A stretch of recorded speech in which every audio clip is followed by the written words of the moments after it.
Olá, boa noite a vocês. Como é que vocês estão? Hoje nós vamos ler 1 Reis capítulo 8. Hoje já é quarta-feira. E vocês podem estar vendo aí na telinha de vocês, a gente tem uma legenda, como se fosse um mapa legenda, não é um mapa de geografia, né? Mas é um mapa do que vamos ver, do que vamos falar hoje um pouquinho. Eu vou compartilhar com vocês, não se preocupem, para quem não fala inglês ou quem tem tido alguma dificuldade vai ser traduzido, mas eu quero só que vocês prestem atenção nessa imagem e imaginem que a gente já leu isso, nós já sabemos o que é isso, tá bom? Então, aqui é o templo do Senhor que Salomão construiu. Nós vamos falar hoje da arca, que é isso aqui dentro. Essa é a arca da aliança. Vocês estão vendo, né? Essa partezinha amarela, esse cabinho aqui é onde segura. Então, essa é a arca. Aqui em cima são os dois anjos. Aqui você pode ver um pouquinho que tem tipo como se fosse asa, mais ou menos, né? Não sei se dá para dar um zoom. Ah, dá. Aqui, ó. Como vocês podem. Deixa eu deixar até mais com zoom assim, que acho. Ai, caramba. Que eu acho que é até melhor deixar mais pertinho para vocês poderem entender melhor. Pronto. Então aqui é a arca, né? Como a gente já falou. Aqui vocês conseguem ver que são as duas asas. Os anjos estão virados para frente um do outro com a cabeça baixada, em reverência ao que está dentro do que eles estão protegendo. Eles são os querubins, como a gente já falou, né? Aqui é o famoso Shekinah, que no caso é a glória de Deus. E como foi falado, essa é a área em que ela estava especificamente, tá? Aqui nessa parte. Aqui nós temos o altar, aqui nós temos a mesa do pão e tudo mais, da presença do pão da presença, aliás, e as lâmpadas e tudo mais. Então, isso aqui nós lemos ontem, tá? Coisas que a gente ficava, nossa, mas o lado norte, o lado sul, colocar o nome de Boaz, colocar o nome, né? Isso aqui a gente leu ontem, tá bom? Então, isso aqui é representação do que foi lido para a gente entender o que é, como está montada e como isso vai afetar como a gente falou tanto ontem sobre a arca ser o seu corpo também, né? Você entender que a arca é o seu corpo, entender como é que funciona tudo isso. Então, é interessante porque aqui nesse mapa, a gente tem o corpo, né? Como a gente consegue ver aqui. A gente tem a alma. Aí aqui nós temos a nossa vontade, né? O willpower seria como se fosse a vontade. é, de escolher as coisas, de fazer as coisas. Você pode entender como seu livre-arbítrio, digamos assim, tá? Mas seria mesmo a vontade, seria. Aqui a gente tem o nosso coração e aqui a gente tem nosso espírito. Então, desde o seu corpo, tá? Até o seu espírito, que é o Espírito Santo de Deus. Isso aqui está conectado aqui no templo também, quando você consegue ver, né? Há toda uma passagem aí para chegar no Espírito. Quando Deus fala para amar Ele de todo o seu coração, de toda a sua força, é tudo isso aqui, ó. A sua vontade, o seu coração, o seu espírito, a sua alma, o seu corpo, tudo para Deus, né? E aqui a gente está vendo a parte do altar, como a gente lê no altar, né? Então, por exemplo, a gente está comparando, digamos assim, desculpa. A gente está comparando, digamos assim, com a arca mesmo, né? Por exemplo, o pórtico, que aqui está, o pórtico do altar, do templo, né? Seria como se fosse a sua vontade. O lugar santo, que está aqui, como é o seu coração para Deus, né? O santo dos santos é o seu espírito, né? Que você tem dentro de você. Saiba disso, o quão especial você é, o quão importante para Deus você é, o quão santo você é. Por quê, Thay? Porque o Espírito dele habita em você.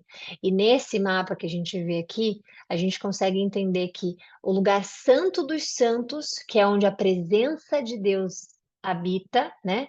É onde você tem dentro de você. Então, como a Bíblia nos compara o tempo, né, em todas as vezes que a gente vê que é disponível, a Bíblia compara nosso corpo como nosso templo, a gente tem todas essas passagens no nosso templo também, né? Então, é importante a gente entender, por exemplo, a gente entender a parte do corpo, né? E falar, tá, mas aí o que que significa? templo com um corpo e não sei o quê. É só entender o significado espiritual no sentido de representar, por exemplo, as suas ações, suas obras externas, né? As coisas que você faz em relação a Deus, porque aqui é onde eles faziam a purificação de todos eles, dos utensílios, dos vasos, né? Tudo mais. E os nossos, como é que diz? Nosso corpo são vasos para Deus. A gente sabe porque a palavra diz isso, né? Que somos vasos de Deus. Quando a gente vai, por exemplo, para a alma, que é essa parte do inner core, que é o pátio interior, né? A gente está falando do quê? Simbolizando a nossa alma, que inclui o que? A nossa mente, as nossas emoções, né? E isso é importante, a gente vê essa passagem do que Deus vai ensinando, né? O altar, por exemplo, de incenso, que a gente está falando do quê? As nossas orações. Nossas orações são sacrifícios, né? Que se chama sacrifício. Então, a gente tem a conexão completa com o templo de Deus, ok? Depois a gente passa para nossa vontade, que a gente já sabe e tudo mais, né? E aí o coração a gente já entende, obviamente a gente conhece, né? A gente sabe o que Deus, que só Ele, na verdade, conhece o nosso coração, né? E aí a gente vem para o nosso espírito. Então, não precisa nem falar do significado espiritual do espírito, né? É o espírito que é a parte interna, onde a presença de Deus habita em você, em mim, em todos nós, né? É o lugar de comunhão direta com Deus, porque essa conexão que nós temos com Deus, esse relacionamento que nós temos com Deus, se chama comunhão. Então, nós temos tudo a ver com o templo de Deus, porque o nosso corpo ele representa isso, né? E aí, quando você está vendo, por exemplo, essas partes que a gente mais ou menos fica, mas para que isso? Tipo assim, o portão, o altar do holocausto, o portão, por exemplo. O que que Jesus falava? Que ele é a porta. Quem entra por ele será salvo, né? Está em João. O que que significa isso? Que é a entrada, é o primeiro passo que a gente dá na fé, para seguir ele. A gente vai, por exemplo, para o altar do holocausto. O que que isso pode significar? Sacrifício que foi feito de Jesus ali na cruz para gente, na expiação dos pecados, né? A necessidade da expiação, por exemplo, a gente se reconciliar com Deus, porque ninguém era reconciliado com Deus até Cristo. Deus não estava reconciliado com absolutamente ninguém. Primeiro que os gentios, como éramos vistos, né, sem Cristo, os gentios, eles nem faziam parte de Deus, do templo de Deus, ou de Deus especificamente. Eram outras pessoas, eram outras culturas, os israelitas nem se misturar com os gentios podiam, por exemplo. Né? Quem que é o gentio? É quem não é judeu. Todos eles já não eram escolhidos, não era o povo escolhido, né? Então, ali, o gentio já não era reconciliado com Deus há muito tempo, desde todo sempre. Aí a gente fala dos judeus especificamente, que também precisavam da reconciliação com Deus, porque eles completamente ignoraram a Deus, desobedeceram a Deus, né? Então a necessidade do holocausto aqui é isso, é o que Cristo fez por nós, né? Aí a gente tem aqui a pia de bronze, que a gente já ouviu falar, né? Que pode significar também a limpeza dos nossos pecados. Aí a gente tem toda a parte do candelabro aqui, né? Que significa a luz de Cristo na nossa vida. A iluminação que o Espírito Santo faz na nossa vida, guiando a gente, né? Através da justiça.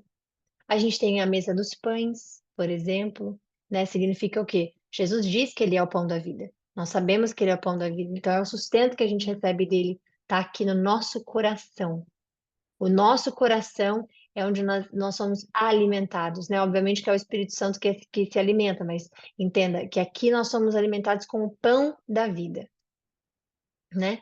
Aí a gente tem aqui a parte do altar do incenso, que são as orações dos santos, no caso nós, todos os santos, né? As nossas orações, você sabe que aqui, quando eles faziam incenso, para que era o incenso? Para que subisse a Deus o aroma agradável, que a gente tanto ouve, o aroma agradável, o aroma agradável. Então, eles tinham toda essa passagem aqui, ó, até chegar na parte do aroma agradável que do incenso aqui, que eles faziam, né? O que que significa para nós que sobe até Deus. O que que sobe até Deus vindo de nós? Nossas orações. As nossas orações, elas sobem a Deus como um aroma agradável. E isso a gente pode ver, por exemplo, no Apocalipse. A gente vai ver mais lá na frente, né? E aí, obviamente, a gente tem o véu, que é essa parte aqui, vermelha. A gente sabe que esse véu foi rasgado, né? E o que que significa espiritualmente esse véu? Essa barreira que a gente tinha entre nós, os humanos, a humanidade inteira, e Deus, né? Que foi rasgado com Jesus, isso a gente vê em Mateus. Cristo rasgou isso aqui para que a gente chegasse nesse lugar aqui. E o que que significa a Arca da Aliança para a gente? É o trono de Deus, é a aliança com o povo, é a lei dele, é a provisão, é a autoridade, é isso aqui. Então, o nosso corpo, todas as camadas que nós temos até chegar a Deus, só foi possível graças a Cristo, né? Porque aqui ele nos limpa, aqui ele nos cura, aqui ele nos alimenta, aqui nossas orações chegam a Deus, e aqui é onde habita Deus. E onde é que é a habitação dele? No nosso espírito. Onde é que somos alimentados? No nosso coração. Então, quando a gente fala, às vezes a gente está falando né, que a gente lê, por exemplo, a palavra de Deus, a gente fala, ai, mas nossa, uma arca, tá, e aí segura, aí tá fazendo tempo, aí coloca o pórtico, e aí depois coloca o lugar da mesa, e aí coloca as tábuas. Parece que pra gente é algo, ai, nossa, quanta coisa para aprender, meu Deus. Ou então, tá, mas o que que eu quero saber se são 20 metros? Ou o que que eu quero saber se tem incenso? Por que que tem a ver o incenso comigo? Isso aqui, ó. Isso aqui tem a ver com você. Então, e por que, Thais? Isso aqui é bonita essa analogia, mas o que que significa isso aqui? Deus fala que nosso corpo é um templo, então isso aqui está equiparado completamente com tudo isso que a gente acabou de falar, né? Então é lindo. E agora a gente vai já iniciar essa parte aqui, ó, chegando no templo. É como se fôssemos, é como se fosse o nosso corpo sem Deus e agora vai chegar a glória dele aqui no nosso espírito. Então a gente vai ver essa parte aqui chegando no templo inteiro, no templo completo, inteiramente, né? Então, que é a parte do nosso espírito, porque um templo sem o espírito de Deus é só um templo, né? Se não tem a presença de Deus, o que eu quero saber do templo? Agora, na nossa vida, um corpo sem a presença de Deus, para Deus não é que eu quero saber desse corpo sem minha presença, não. Ele luta para que ele esteja aqui em cada um de nós. Mas para chegar até aqui tem Cristo aqui. E para chegar a Cristo aqui, precisa ter, obviamente, a fé de que ele de fato é o Filho de Deus que morreu e ressuscitou por nós. E aí, essa confissão de fé depende do corpo. Mas o corpo ele não se alimenta daqui. O corpo se alimenta do que o corpo precisa. Isso é o que a Bíblia diz. O corpo não se alimenta das coisas espirituais, né? Então, aqui inicia o nosso cuidado para ele habitar em um lugar, obviamente. Tem tem inclusive como é que diz? Um louvor, né? Que diz o vaso, acho, eu quebro o vaso, não, peraí. Esqueci o nome que ela fala assim, pode entrar, essa casa é sua, pode entrar. Eu esqueci o nome se alguém lembrar, por favor, me avise, mas eu esqueci o nome agora, que fala de limpar para poder ele entrar, para ele habitar, né? Essa habitação. Eu acho lindo aquele louvor, eu não me lembro agora, mas eu acho lindo aquele louvor. Então, o nosso corpo aqui, ele inicia com a gente. O cuidado, tudo para Deus inicia com a gente, tá? Então, eu vou deixar, eu vou tirar agora essa imagem aqui, vou deixar compartilhada só a Bíblia mesmo. Não, eu vou deixar aqui porque é bom, deixei. Vamos lá, então a gente vai começar agora as orações. É, é nossa casa. É nossa casa. Eu vi que eu quebro o vaso a seus pés. Tá? É linda essa, mas não é essa não. Essa aqui a Ali já falou aqui, ó. Nossa casa.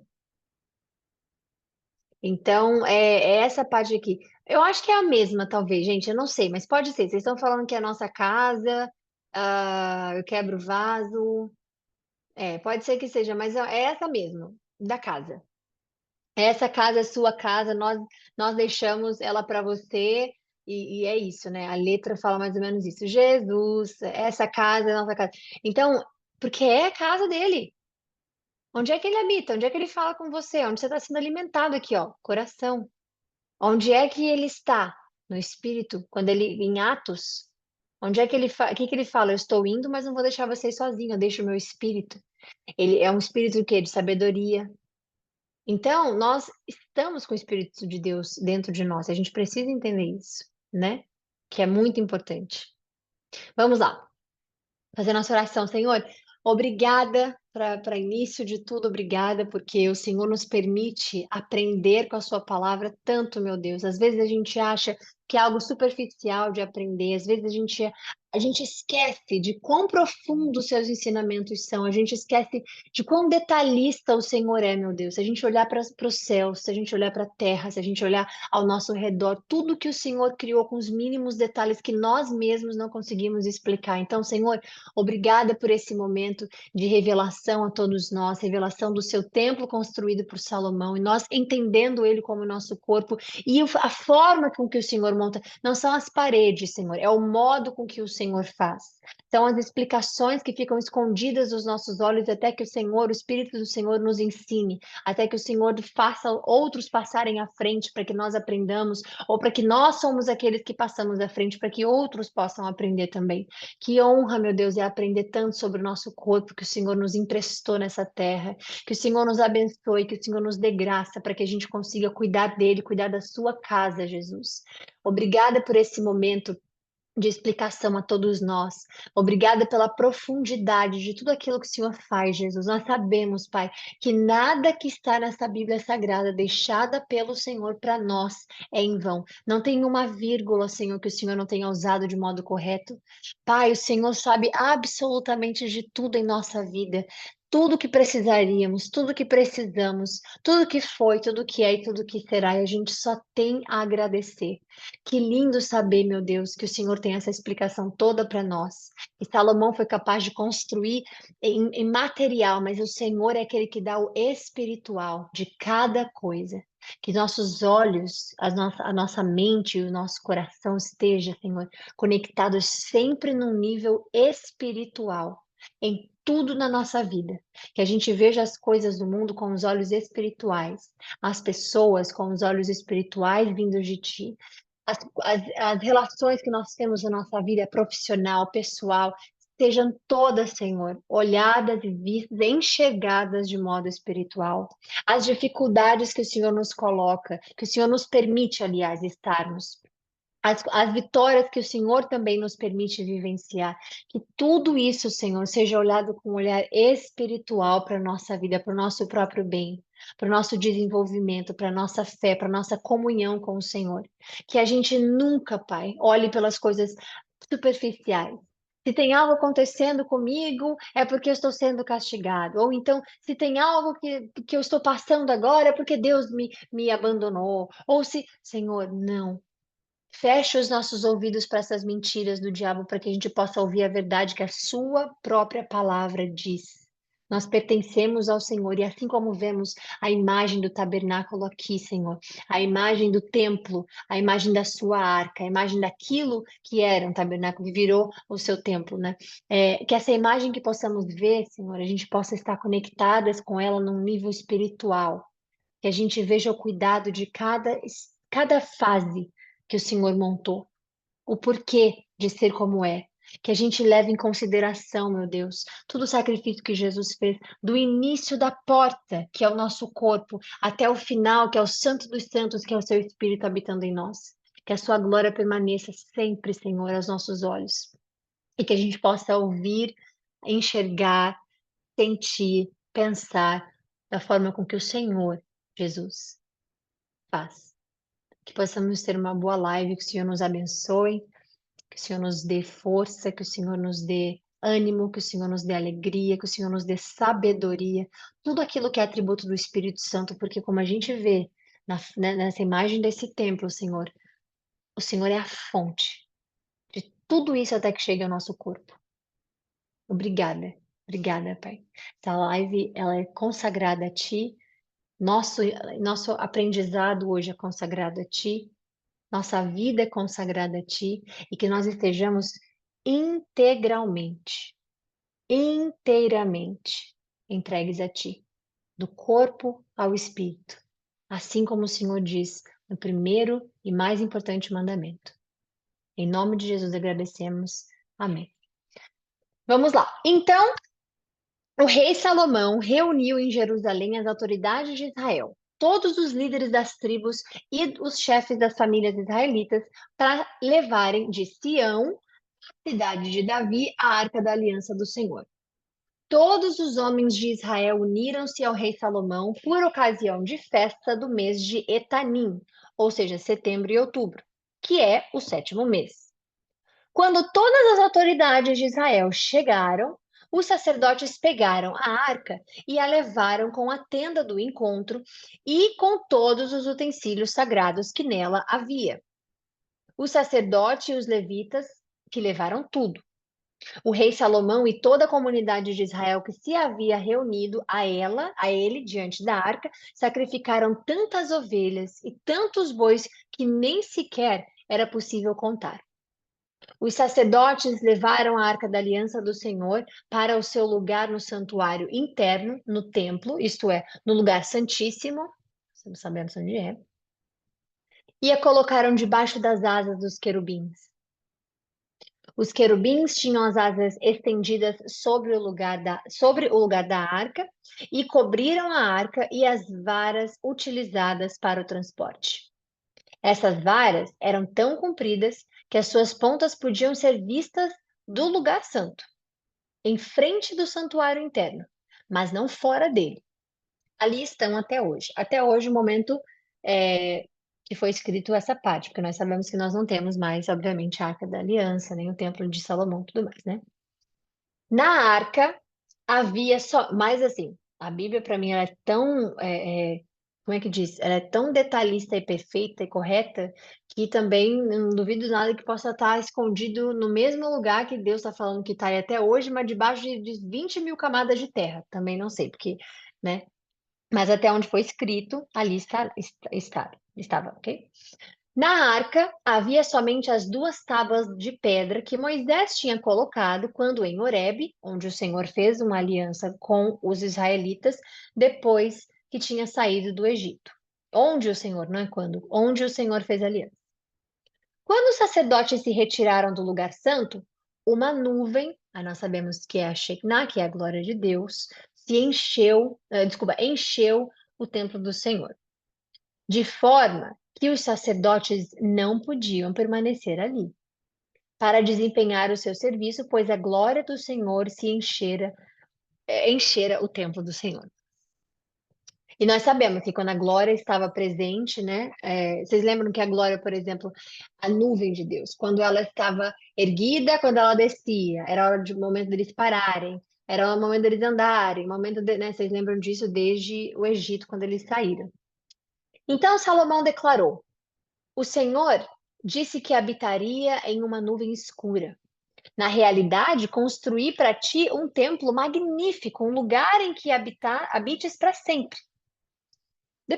Depois, o rei virou-se e abençoou toda a Assembleia de Israel, que estava ali em pé. E disse: Assembleia é como se fosse reunião, né? Significa reunião. Bendito seja o Senhor, o Deus de Israel, que por suas mãos cumpriu o que com a própria boca havia prometido ao meu pai, Davi, quando lhe disse que desde o dia em que tirei Israel, meu povo do Egito, não escolhi nenhuma cidade das tribos de Israel para nela construir um templo em que esteja o meu nome.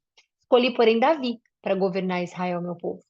E meu pai, Davi, tinha no coração o propósito de construir um templo em honra ao nome do Senhor, o Deus de Israel. O Senhor, porém, lhe disse: Você fez bem em ter no coração o plano de construir um templo em honra ao meu nome. No entanto, não será você quem o construirá, mas o seu filho, que procederá de você. Ele construirá o templo em honra ao meu nome. O Senhor cumpriu sua promessa. Sou o sucessor de meu pai Davi e agora ocupo o trono de Israel, como o Senhor tinha prometido, e construí o templo em honra ao nome do Senhor, o Deus de Israel. Coloquei nele um lugar para a arca, na qual está a aliança do Senhor.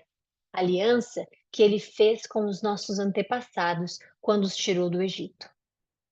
Depois, Salomão pôs-se diante do altar do Senhor, diante de toda a Assembleia de Israel, levantou as mãos para o céu, desculpa, e orou. Senhor, Deus de Israel, não há Deus como tu em cima nos céus, nem embaixo na terra. Tu que guardas a tua aliança de amor leal para com os teus servos, que de todo o coração andam segundo a tua vontade.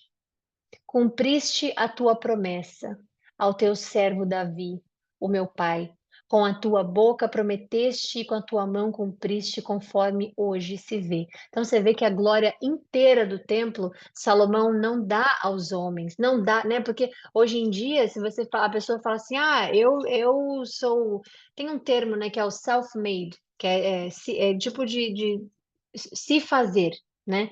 E tem muita gente que fala que eu me fiz, eu fiz a minha história. A gente entende que o homem precisou fazer esse templo, né? Mas quem foi que prometeu? Quem foi que escreveu aquilo para acontecer? Quem foi que disse que aquilo aconteceria? Então, na sua vida, quando você entrega ela a Deus, você não faz nada. Deus faz. Porque se você entregou a Ele, já está escrito, já está determinado. Basta você estar em comunhão, né? E com a comunhão, obviamente, como a gente vê aqui no templo, na foto do templo, né? A gente sabe que ela inicia no nosso corpo, a gente sabe que inicia nos nosso arrependimento, os nossos pecados aqui, a gente sabe da nossa fé, a gente sabe, né, da nossa comunhão com Deus, a gente sabe as nossas orações, e a gente sabe que chega no Espírito de Deus. Então, a promessa de Deus para a sua vida, ela acontece se você está em comunhão com Ele. Você está sendo alimentado por ele em comunhão completa com quem? Com o espírito dele, ou seja, ele, para que as coisas aconteçam, né? Da forma com que ele quer. Porque muitas pessoas entendem que a vontade de fazer as coisas, que também está aqui no mapa, na foto, né? Para chegar até aqui e aqui, precisa ter vontade. É por isso que essa parte aqui está aqui. É por isso que para chegar para dentro aqui tem que ter vontade. Não é simplesmente aberto, oh, eu vou entrar. Oh, cheguei. A vontade precisa estar ali. Todo mundo tem uma alma e todo mundo tem um corpo, né? E a vontade, isso tudo faz parte também de um mesmo sistema. Mas para você chegar até o Espírito de Deus, aí a vontade ela precisa estar aqui. E para você estar em comunhão com Deus, tem que ter vontade para tal. Vontade para estudar a palavra, vontade para ouvi-lo, vontade para aprender, a ser corrigido, né? A se arrepender, tudo mais. Então, ele está dando a Deus a glória que é de Deus, porque Deus é quem disse que ia construir isso aqui. Deus não falou, olha, vai ser o João, vai ser o Guilherme, vai ser. Deus falou, vai ser construído o meu templo, porque você, Davi, teve um bom coração de querer, de fato, que eu habite em algum lugar. E aí Deus escolheu quem, através de quem seria. Seria através de Salomão. E aí Salomão escolheu quem faria, né? Quem ele faria parceria, por exemplo, de enviar todas as madeiras, de enviar tudo, né? Que a gente já viu, em troca de comida, tudo mais, a mão de obra que nós vimos. Mas tudo inicia, obviamente, no começo, né? E o começo veio do quê? De Deus. Quando alguém diz, ah, não, mas isso explica que, eu digo, antes disso explicar, Deus existe. Porque ele fala, antes de ser, eu já era, né? De Moisés, de tudo, quando Deus está falando, quando Jesus está falando. Quando ele fala que antes de Moisés ser, eu já era, né? Ele quase que é apedrejado, porque isso seria uma blasfêmia, é como se fosse uma blasfêmia muito grande para os saduceus, fariseus, todos eles lá. Deus sempre já foi, porque ele é a eternidade, ele existe desde de sempre, né? Então, que é um conceito que às vezes é difícil de compreender, mas quando alguém diz assim, ah, mas foi descoberto agora. Não. Antes disso aqui ser tudo descoberto, para Deus já era coberto, já era descoberto, já dava para ver. Quando alguém diz assim, não, mas isso só agora, ou então olha só a invenção que fiz. Nada é invenção, porque o cérebro da pessoa que inventou vem de Deus, que Deus que criou, porque é Ele que forma, a Bíblia diz. Então, tudo que está aqui, tudo que é ele. Ele já entende, ele já sabe. Nada é novidade, nada pega Deus de surpresa, nada, né? Absolutamente nada. Pega o diabo de surpresa, porque ele não sabe tudo, ele não é onipresente, ele não tem o poder de Deus, né? Mas a Deus não. Então aqui ele está dando glória ao que Deus disse que ia acontecer e que ele firmemente confiou que Deus faria. E fez. E é por isso que ele está dizendo agora. 25. Agora, Senhor, Deus de Israel, cumpre a outra promessa que fizeste ao teu servo Davi, o meu pai, quando disseste: Você nunca deixará de ter, diante de mim, um descendente que se assente no trono de Israel. Se tão somente os seus descendentes tiverem cuidado de, em tudo, andar diante de mim, como você tem feito. Aqui, ele está dizendo diante de Deus, né? É entender que Deus está à frente. É entender que Deus está andando com ele. Ah, mas ele errou. Mas Deus estava andando com ele. E nessa comunhão de Davi com ele, mesmo ele tendo errado, Deus o disciplinou. E Deus seguiu com a sua misericórdia. E Davi continua sendo até hoje, né, o rei principal de Israel. Obviamente, a gente sempre fala aqui, nunca se compara com Jesus. E isso aqui, essa promessa aqui, Deus também manteve. Porque quem é que vem da tribo de Judá? Quem é o rei de Israel hoje? Jesus, né? Então, ele fez e cumpriu novamente, como sempre. Agora, ó Deus de Israel, que se confirme a palavra que falaste a teu servo Davi, meu pai. Mas será mesmo que Deus poderia habitar na terra? Os céus, mesmo os mais altos dos céus, sabemos que são 3 céus, né? Não podem conter-te, muito menos este templo que construí. Ainda assim, atende à oração do teu servo e ao pedido de misericórdia, ó Senhor, meu Deus. Ouve o clamor e oração que o teu servo faz hoje na tua presença. Estejam os teus olhos abertos dia e noite para esse templo, lugar qual disseste: o meu nome estará ali, para que ouças a oração que o teu servo fizer voltado para este lugar. Ouve a súplica por misericórdia do teu servo e de Israel, o teu povo, quando orarem voltados para esse lugar. Então, o que ele está dizendo? Senhor, agora a gente tem um lugar de fato, onde a sua presença está, né? Não é o templo específico, é a presença de Deus. Então, a gente vai ver até no Novo Testamento, a gente vai ver mais para frente também alguns personagens fazendo oração de acordo com onde era o templo, né? Eles viravam para onde estava o templo e faziam orações. Eles iam para janelas aonde apontava para o templo, mesmo que eles não estivessem lá. Eles apontavam para a direção de onde é, né? Hoje, obviamente, a gente aponta para dentro do coração, porque é lá que Deus é, aqui que Deus está. Tem pessoas que gostam de fazer oração olhando para o céu, né? Porque nós sabemos que ele habita obviamente lá. Então, vai como é que fala? Vai da sua vontade, da sua forma de orar, da sua forma de fazer. Mas o principal é entender que você não tem um lugar que você tem que ir para orar.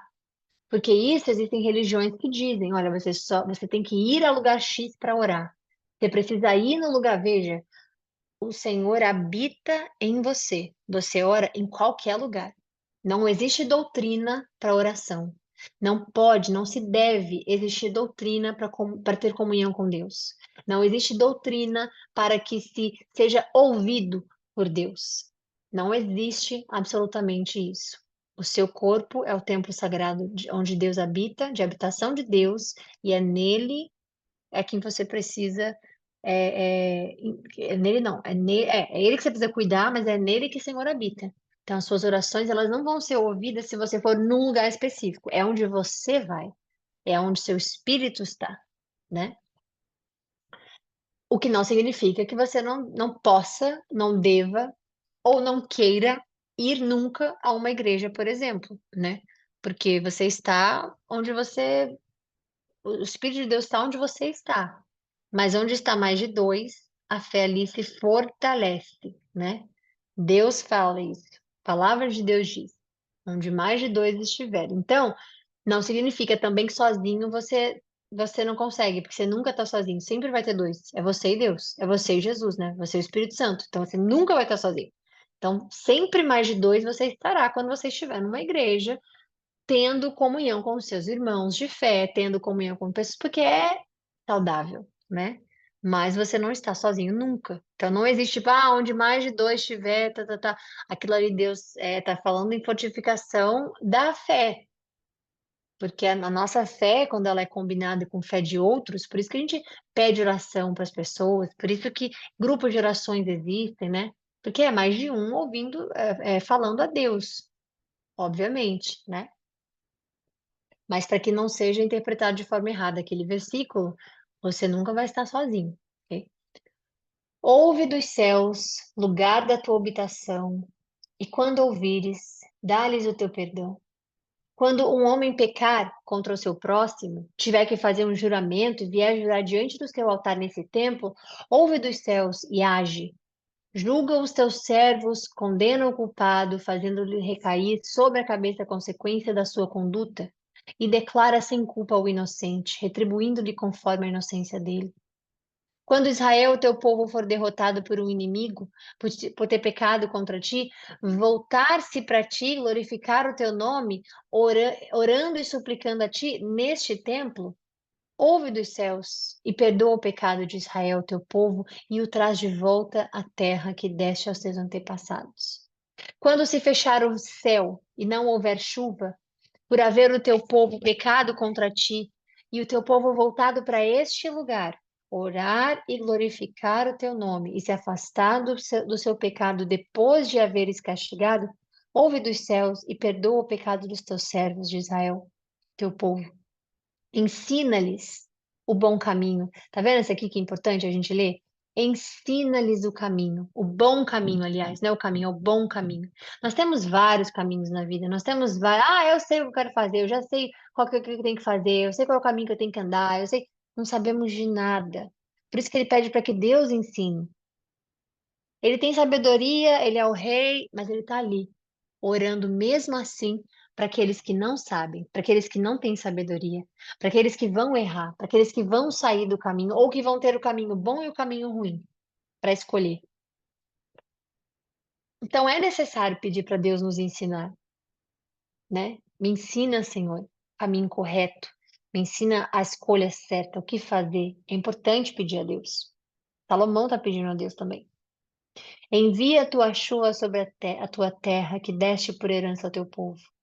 Quando houver fome ou infestação sobre as terras, pragas e fungos, gafanhotos migradores e gafanhotos devastadores, quando os inimigos sitiarem as cidades do teu povo, quando em meio a qualquer aflição ou epidemia, uma oração ou súplica por misericórdia for feita por um israelita, ou por todo Israel, teu povo, cada um sentindo as próprias aflições do coração, e estendendo as mãos na direção desse templo, então ouve dos céus o lugar da tua habitação.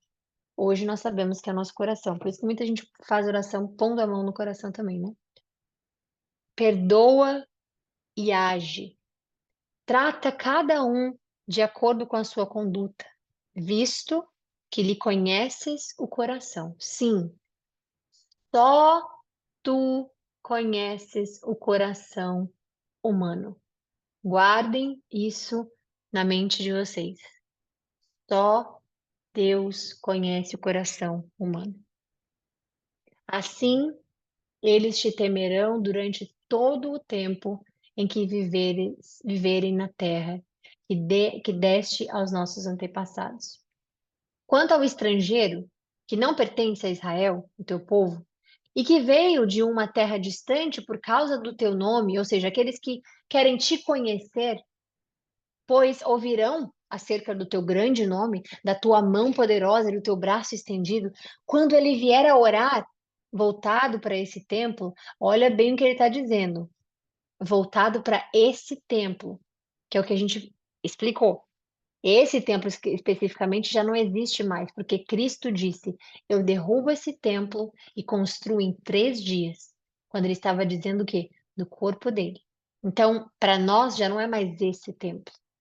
né? É onde Deus habita. Então, quando você orar, que você aponte para a habitação de Deus. E ele está orando aqui agora por todos que não eram israelitas. A gente não pode se colocar nesse exemplo aqui, porque nós somos cristãos através de Cristo, agora não tem mais isso. Com Deus não tem mais isso, então somos todos iguais. Porém, antes de haver Cristo, nós estaríamos aqui. E ele está aqui orando para nós.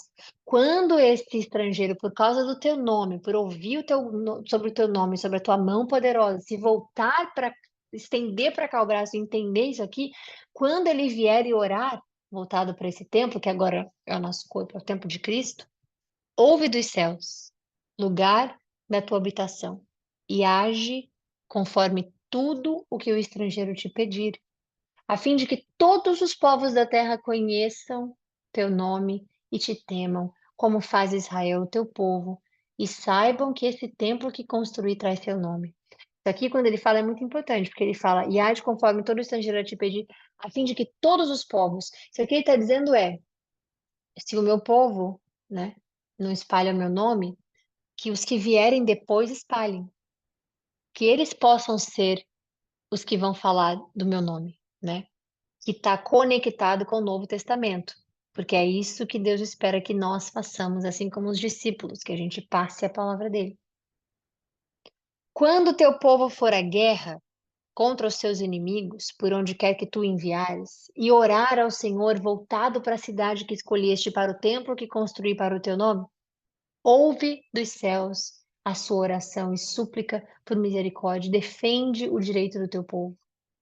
Quando pecarem contra ti, pois não há ninguém que não peque, e ficares irado com eles e os entregar. Vocês conseguem ver que assim que nenhuma vírgula na Bíblia ela é jogada para fora? Porque olha isso aqui, ó. Uma passagem, só uma passagem. Uma vírgula aqui e uma vírgula aqui. De uma Bíblia inteira, de todos os 66 livros que a gente tem, de toda a Bíblia Sagrada, só isso aqui já nos diz que todo mundo peca ou vai pecar. A gente está falando de 31 mil é, é, versículos, né? Um pouquinho a mais, 31 mil e alguma coisa. A gente está falando de mil e poucos capítulos.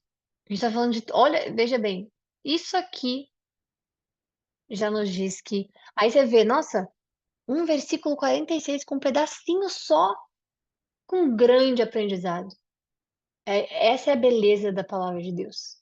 Que uma vírgula, de uma vírgula até outra, o significado vai em camadas e camadas e camadas de profundidade. E ficares irado com eles, os que pecaram, né? E os entregarem aos inimigos, que os leve cativos para a sua terra diante da próxima, se eles caírem em si, na terra em que tiverem sido exilados, e se arrependerem, outra parte importante, não adianta só orar.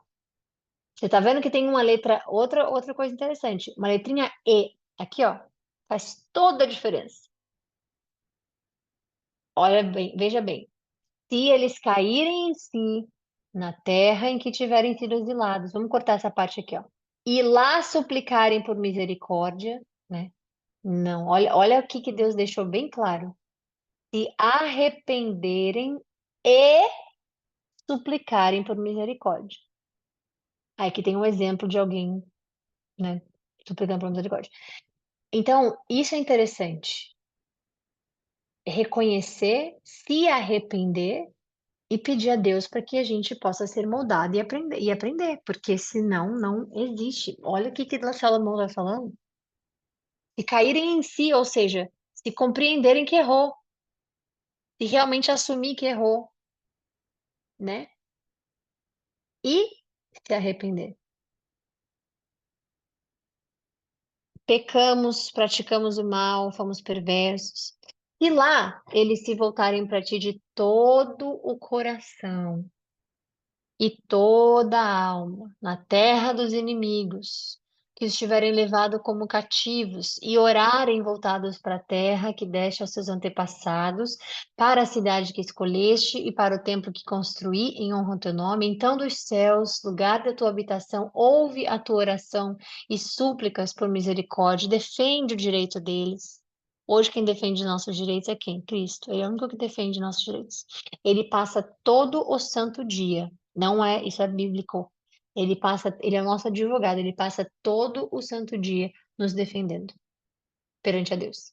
Todo santo dia que você dormir e acordar, Jesus vai estar lá, olhando para você com um olhar de misericórdia, sentindo, porque ele conhece seu coração. Ele não está dos céus olhando, vamos ver o que a Thay vai fazer hoje, vamos ver o que fulano vai fazer hoje. Não, ele está dentro. Então, o que você está sentindo que você vai fazer, o que você está sentindo de falar, o que você está sentindo de pensar, o que você está sentindo, Jesus já sabe. E ele está todos os dias te defendendo. E isso é muito lindo de ver. Lindo, lindo, lindo de ver. É, como é que diz? O que eu ia falar, esqueci agora. Eu ia falar sobre a parte de Jesus estar nos. Ah, sim, sim, sim, sim.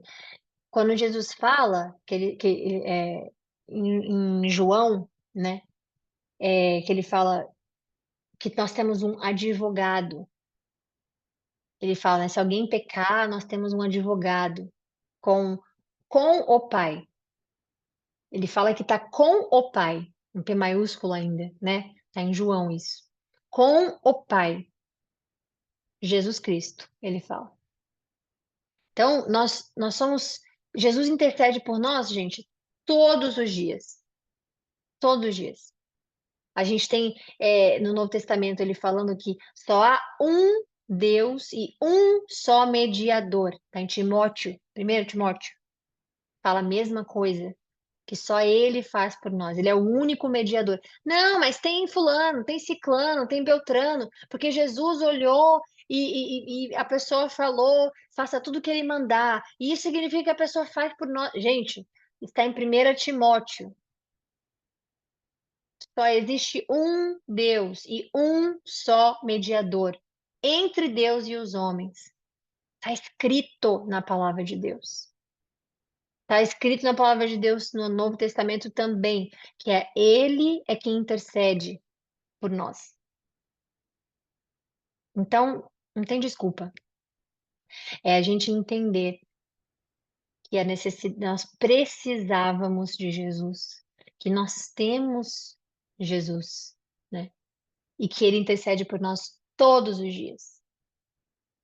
Então, quando você vê que defende o direito dele, hoje a gente tem quem nos defenda.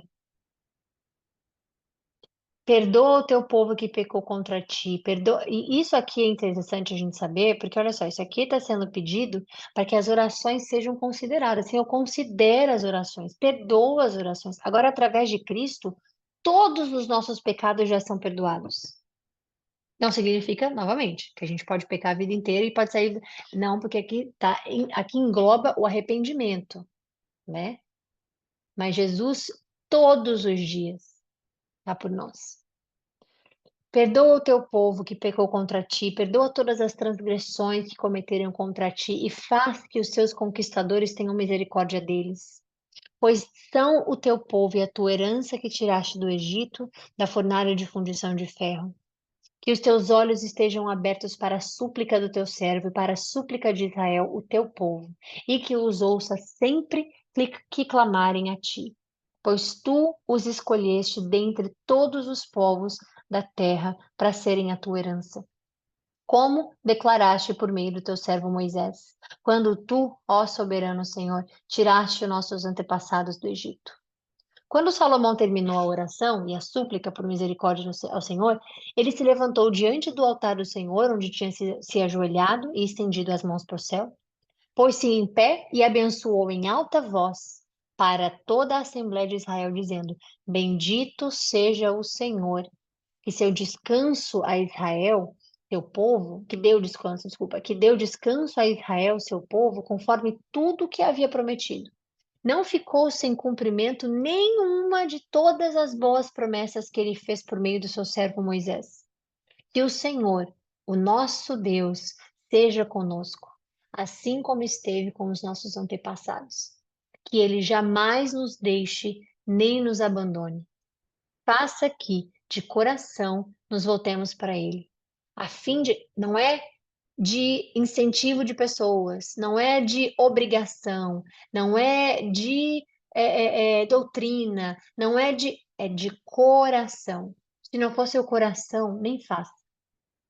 Nós voltemos para Ele, a fim de andarmos em todos os seus caminhos e obedecermos aos mandamentos, estatutos e ordenanças que Ele deu aos nossos antepassados.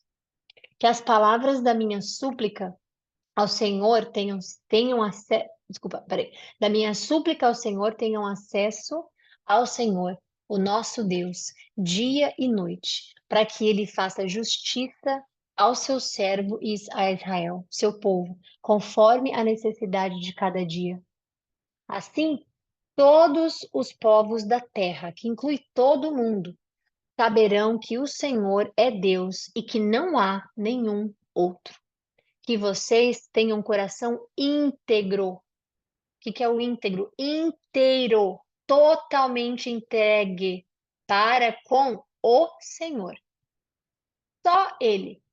Outras crenças, outros issos, outras formas de encontrar paz, outras formas de coração íntegro. Não se pode ter íntegro e ter metade metade. Não existe a palavra íntegro quando se tem metade num lado e metade no outro. Íntegro para com o Senhor nosso Deus, para viverem segundo os seus estatutos e obedecerem aos seus mandamentos, como acontece hoje. Então, o rei e todo Israel ofereceram sacrifícios ao Senhor. Salomão ofereceu em sacrifício de comunhão ao Senhor 22.000 bois e 120.000 ovelhas. Assim, o rei e todos os israelitas fizeram a dedicação do templo ao Senhor. Imagina a festa que era, né? Imagina agora eles terem um lugar para o Senhor, imagina eles terem esse templo, motivo de muito amor mesmo, né? Para eles terem um lugar, é muita alegria, você vê. Começou com Davi, agora vem com Salomão, e agora Deus tem uma casa, né? No olhar deles todos. Então, imagina como foi, que a gente fala, nossa, mas para que tanto? Mas para que? Imagina essa festa. Desde que tirou Deus de que Deus tirou eles do Egito, hoje sim, na leitura que eu tô falando, hoje é que ele ganhou o seu templo. Então imagina a festa, a alegria deles. Naquele mesmo dia, o rei consagrou a parte central do pátio, que ficava na frente do templo do Senhor, e ali ofereceu os holocaustos. Ofertas de cereal e a gordura das ofertas de comunhão, pois o altar de bronze diante do Senhor era pequeno demais para comportar os holocaustos e as ofertas de cereal e a gordura das ofertas de comunhão. Foi assim que Salomão, com todo Israel, celebrou a festa naquela data. Era uma grande multidão, gente vinda desde Lebo-Amate até o ribeiro do Egito.